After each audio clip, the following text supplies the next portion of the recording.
दोस्तों, वीडियो शुरू करने से पहले कृपया आप मेरे चैनल को सब्सक्राइब जरूर करें और साथ में बेल आइकन को भी दबा दें ताकि मेरे नए वीडियो का नोटिफिकेशन आपको मिल जाए। और अगर वीडियो अच्छा लगे तो कृपया लाइक, कमेंट और शेयर जरूर कीजिए।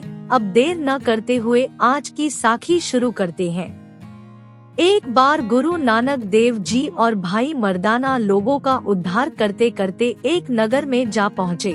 गुरु नानक देव जी ने नगर के बाहर पेड़ के नीचे अपना डेरा लगा लिया। सुबह 4 बजे गुरु नानक देव जी ने मर्दाना को रबाब जाने के लिए कहा और गुरु नानक देव जी खुद गुरबाणी का कीर्तन करने लगे। सुबह सुबह गुरु जी की पवित्र वाणी हवा में फैलने लगी और फैलते फैलते नगर में जा पहुँची। नगर के लोगों ने जब इतनी सुरीली और पवित्र वाणी सुनी तो वो लोग खिंचे खिंचे गुरुजी के पास जा पहुँचे।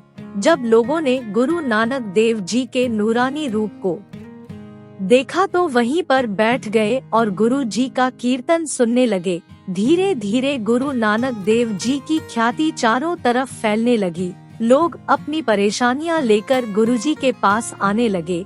भाई मर्दाना ने देखा, एक आदमी रोज गुरु जी की सेवा में आता है और बड़े ही प्रेम भाव से गुरु जी का कीर्तन भी सुनता है, और कीर्तन के बाद जब संगत चली जाती है तो वो आदमी वहाँ साफ सफाई करके ही अपने घर जाता है।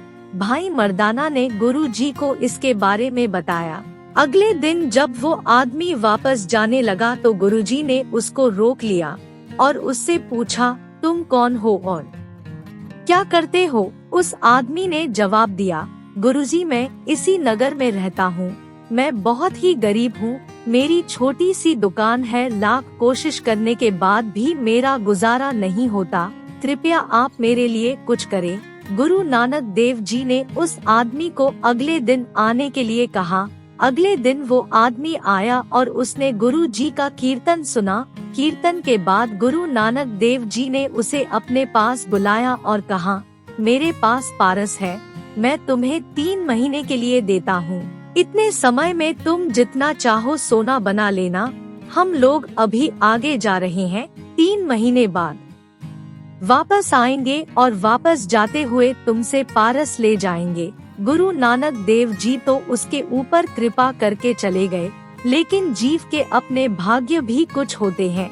वो गरीब आदमी बाजार गया। बाजार जाकर उसने लोहे के व्यापारी से भाव पूछा कि लोहे का क्या भाव चल रहा है। लोहे वाले ने कहा, पहले तो 5 रुपए मन था, आज का भाव 9 रुपए मन है। उसने मन ही मन में सोचा, मुझे ये घाटे का सौदा नहीं करना। जब लोहे का भाव कम होगा तभी खरीदूंगा।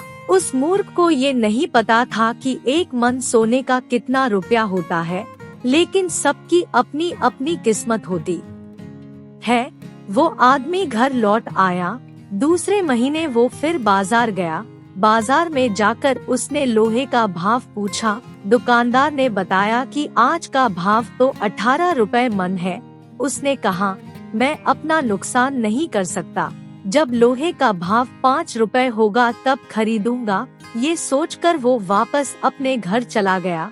तीसरे महीने वो फिर बाजार गया और बाजार जाकर दुकानदार से लोहे का भाव पूछा। दुकानदार ने बताया, अब तो लोहे का भाव 25 रुपए मन हो गया है। वो गरीब आदमी फिर से खाली हाथ वापस अपने घर चला गया। इसी तरह से 3 महीने बीत गए और एक दिन गुरु नानक देव जी और भाई मर्दाना वापस आ गए। रास्ते में भाई मर्दाना ने गुरु जी से कहा, अब तो वो गरीब आदमी बहुत बड़ा सेठ बन गया होगा।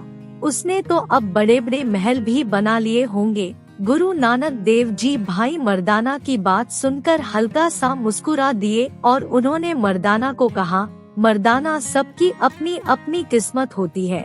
अब नगर में पहुँच ही गए हैं तो चलकर देख लेते हैं। लेकिन जब नगर में पहुँचे तो मर्दाना ये देखकर हैरान रह गया, क्योंकि उस आदमी का वही टूटा फूटा मकान था और वही टूटी फूटी दुकान थी। गुरु नानक देव जी उस आदमी से पारस लेकर मर्दाना के साथ अगले गांव चले गए। साथ संगत जी, अब यही मिसाल हमारे ऊपर भी लागू होते हैं। परमात्मा ने हमें जो ये मनुष्य जन्म दिया है वो पारस है और गुरुकुल मालिक है, जिसने हम पर कृपा करके हमें ये मनुष्य जन्म दिया है। हमारे अंदर कुल मालिक अकाल पुरख है। अब अगर हम मनुष्य जन्म लेकर नाम जप कर अंदर नहीं गए और उसको नहीं ढूंढा तो हमसे अधिक खोटे भाग्य वाला कौन है। इसलिए इस साखी से हमें ये शिक्षा मिलती है कि हमें रोज नाम जपना चाहिए और हमें ये नहीं कहना चाहिए कि कल नाम जपेंगे, आज फुर्सत नहीं है। ऐसे ही सोच सोच कर हम पूरा जीवन बिता देते हैं। एक दिन ये पारस रूपी जीवन हमसे भी छूट जाएगा।